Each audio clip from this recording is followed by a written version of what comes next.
अभी सेविंग्स की बात आपने की, मुझे बताएं कि सेविंग्स कितनी ज़्यादा इंपॉर्टेंट है।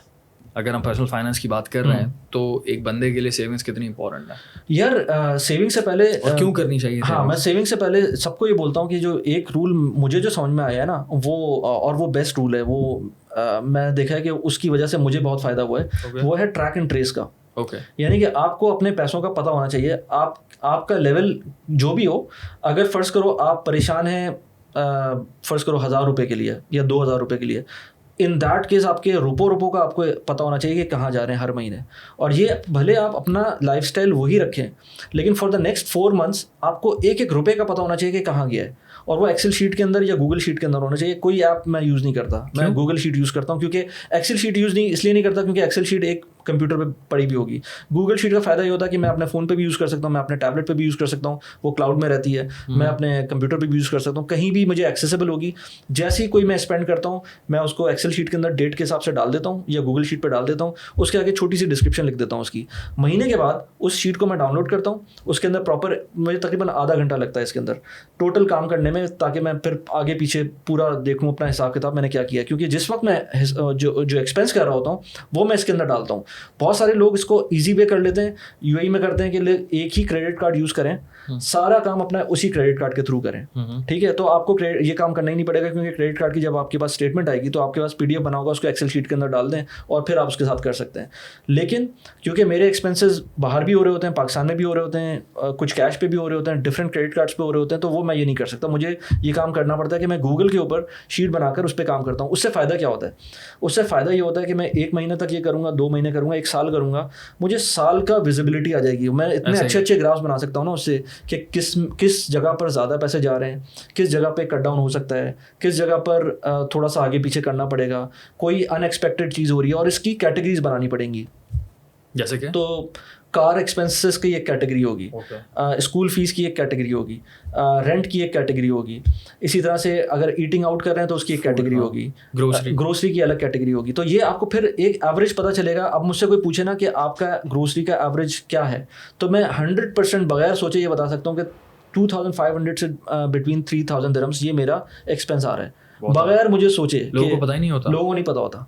लोग बस सोच ही रहे होते हैं कि अच्छा कितना आ रहा होगा, ये होगा वो होगा। मुझे ये पता है क्योंकि मेरे पास एक सिस्टम बना हुआ है, जो मेरा पूरा सिस्टम ट्रैक हुआ है पिछले 1.5 साल से 2 साल से। मेरे पास पूरा डेटा है। किसी साल बढ़ता जा रहा है कि अगर कार की मेंटेनेंस किसी वजह से बढ़ती है। अच्छा, ये चीज़ आपको महीने पे भी देखना है और साल पे भी देखना है, क्योंकि कुछ एक्सपेंसेस आपके साल के लेवल पे होंगे। जैसे महीने में एक दफ़ा कार की इंश्योरेंस आ गई, ठीक है, वो तो पूरे साल की इंश्योरेंस एक साथ आप पे कर देंगे। लेकिन अगर उस महीने आप देखेंगे तो कार की एक्सपेंसेस आपके बढ़े हुए नजर आएंगे, तो वो क्यों होंगे तो आपको पता चल जाएगा। लेकिन साल पे जब देखेंगे तो आपको पता होगा कि अच्छा ये कार का एक्सपेंस मेरा ये साल का है। तो मैं सबको बोलता हूँ जो बजटिंग करें ना वो साल पे करें, महीने पे नहीं करें। महीने पे डिस्ट्रीब्यूट कर दें उसको, लेकिन पहले अपनी जो बजट करें वो साल पे करें। फिर उसी हिसाब से अपना देखेंगे सेविंग कैसे करनी है, इन्वेस्टमेंट कहाँ करनी है। वो इन्वेस्टमेंट तो बाद में आती है, पहले तो लोगों का बजट ही आउट होता है बिल्कुल। लोगों को पता ही नहीं होता पैसे कहाँ जा रहे हैं। बहुत सारे लोगों को नहीं पता होता कि ये जा कहाँ रहे हैं पैसे, मतलब किस किस चीज़ में जा रहे हैं। मैंने तो जैसे यूएई के अंदर आप कार पार्क करते हैं ना, तो कार पार्किंग के लिए 2 दिरहम डालने होते हैं कॉइन्स के थ्रू। तो पहले तो मैं जिस टाइम पर मैंने, क्योंकि जब मैं अपना यूट्यूब चैनल पे किसी चीज़ के भी बारे में बात करता हूँ तो पहले मैं अपने ऊपर इम्प्लीमेंट करता हूँ और उसको देखता हूँ कि कितना मुश्किल है ये काम करना। तो जब मेरे लिए वो मुश्किल नहीं है तो मैं समझता हूँ किसी और के लिए भी मुश्किल नहीं होना चाहिए, क्योंकि मेरे पास टाइम की कमी है। मैं 2 दिरहम को भी मैंने ट्रैक किया था कि जब मैंने गाड़ी को पार्क किया तो 2 दिरहम मैंने डाले, तो मैंने उसमें लिखा। बाद में उसका आसान तरीका ये था कि वो वॉलेट्स आ गए थे, और डिजिटल वॉलेट्स थे, उसके अंदर आपने लेट से 200 दिरहम डाल दिए और अगले 2, 3, 4 महीने जितना भी वो चलते हैं, तो मुझे पता चल गया कि मैंने पार्किंग के लिए जो पैसे डाले थे वो कितने महीने चले। तो वो मुझे एक एवरेज आउट, मुझे 2 दिरहम बार बार नहीं डालने पड़े। लेकिन शुरू में मैंने ये काम किया था। जिसको पैसों में प्रॉब्लम हो रही है, अपने बजट बनाने में प्रॉब्लम हो रही है, उसको बहुत छोटे लेवल पे जाकर अपनी बजटिंग करनी होगी।